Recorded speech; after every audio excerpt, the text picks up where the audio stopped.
Ever felt buried under tasks or wish there was more hours in the day? In this video, I'll share with you the blueprint when it comes to hiring virtual assistants and when is the best time to do so in your business. So let's do this. My name is Carlos Alvarez and I'm a full-time Amazon seller of 15 years, co-host of the Wizards of Ecom podcast and founder of the largest Amazon seller meetup group in the world. I'm speaking from a lot of experience here. In 2009, I had just successfully exited my first Amazon brand and made the best decision I've made in my 15 years as an Amazon seller. I hired a coach named Chris Ducker who taught me, which to this day is the very foundation of how I approach scaling my businesses with virtual assistants. Fortunately for you, he condensed everything he taught into a must-read book titled Virtual Freedom. If you have virtual assistants on your team or you're just exploring the topic, I could not recommend this book enough, which I'll link to in the description in case you're interested. At the core of the question of when to hire a virtual assistant is how you value your time. For example, if each day I spend 3 hours doing admin tasks and another 3 hours of processing shipments, unless I'm a world's expert at these two tasks, then I'd assign an hourly wage to each of these, like admin work, 3 hours at 10 bucks an hour, shipping 3 hours at 12 bucks an hour. So all said and done at the end of the day, I spent, whether I paid myself or not, I spent $66 in expenses towards pay. It's a super smart practice to do this across all the tasks you do in your business, so you always know where your greatest value add tasks come from. On the other hand, sourcing profitable products for your business to sell is probably your bread and butter. So the more time you can spend on actually adding profitable products to your business and not on admin work, the better it's going to be just overall for your business and profitability. So when deciding if it's time to hire a virtual assistant, I use a 4-step process. The first step is to create 4 lists. I created a template for this, which I call GROW and stands for Guided Resource for Outsourcing Workload. It's been a while since I had to say that. I'm giving you free access to this template with a link in the description. List number 1 is to list out everything you do to manage your business. List number 2 is going to be to list out everything you do to grow your business. Number 3 is going to be for you to list out everything you love to do in your business. And you've probably guessed it by now, but list number 4 is everything you hate to do in your business. What you love and hate to do is obvious, but for many people, I find that the grow and manage lists can get kind of confusing. So for the grow list, what you would do is grow would be the sourcing new products to sell, sales, strategy, strategic partnerships, advertising, and manage would be your customer service, emails, downloading, reports, product catalog, and support cases.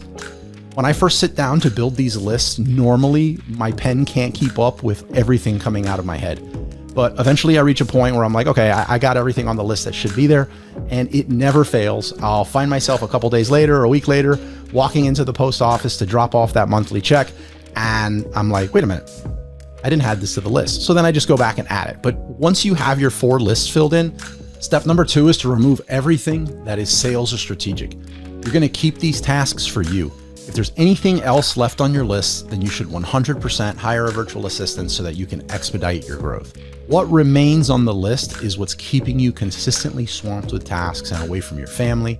And most importantly, it's stopping you from focusing on the core business activities that you should be focusing on for growth.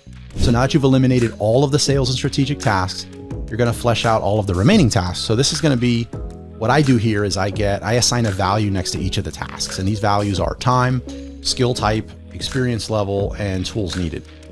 So next to all these, you're going to assign these values. So the time value is going to be how much time are you actually spending on the given task per day?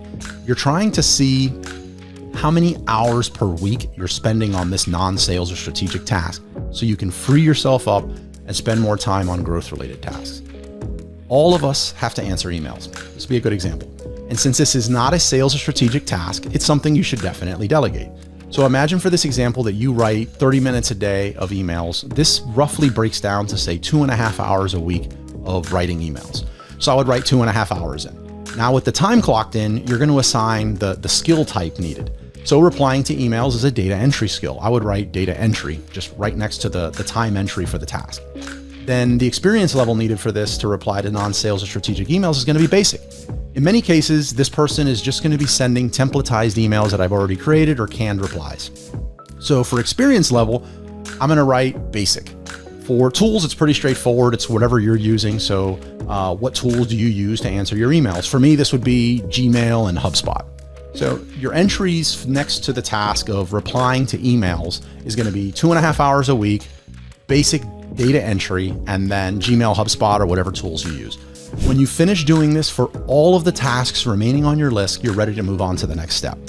Most sellers wearing multiple hats in their business, after filling out the Grow template, they usually see that they need more than one virtual assistant in their business, and this is completely all right. This is actually amazing to discover. So this is where the love and hate lists come into play. Efficiency and scale are ridiculously important in growing your business. I think that's obvious, but in my opinion, so is doing what you love in your business.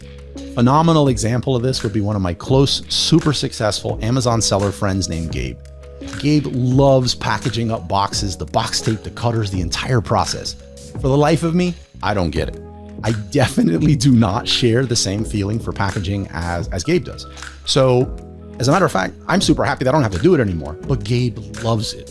I believe you should do what you love to do in your business. So once you build out your Grow template, don't feel guilty at all about keeping the stuff you love on your plate. Just keep in mind that if it is a non-sales or strategic task, then it could come at the expense of the growth in your business. Personally, I prioritize getting the task delegated on my hate list as quickly as possible. So before we keep going on this, I love answering questions in the comments. So if you need me to expand on anything that I've been talking about, do not hesitate to reach out to me in the comments and I will personally reply. One of the most powerful things about fleshing out these lists is that once you have finished, you not only have much greater insight into why you're constantly feeling so overwhelmed, but you now also have everything you need to craft a killer job description to hire your first virtual assistant. You can now easily see things like how many hours you need this person to work, whether this person needs to be part-time or full-time, and most importantly, if you need this person to be an expert or entry-level generalist. When I'm looking for a part-time or full-time position, I usually use Upwork or onlinejobs.ph. And when I'm looking for shorter project-based gigs, I have always been able to find absolutely everything I'm looking for on Fiverr. No matter which platform you use though, I highly recommend, I cannot emphasize this enough, and hopefully after this video, you know what I'm about to say. I highly recommend not hiring anybody until you have fleshed out all of the tasks on your list. So since you now know what it takes to build a virtual team, check out this video on some of the essential tools you need when you want to work with virtual assistants. I'll see you in the next video.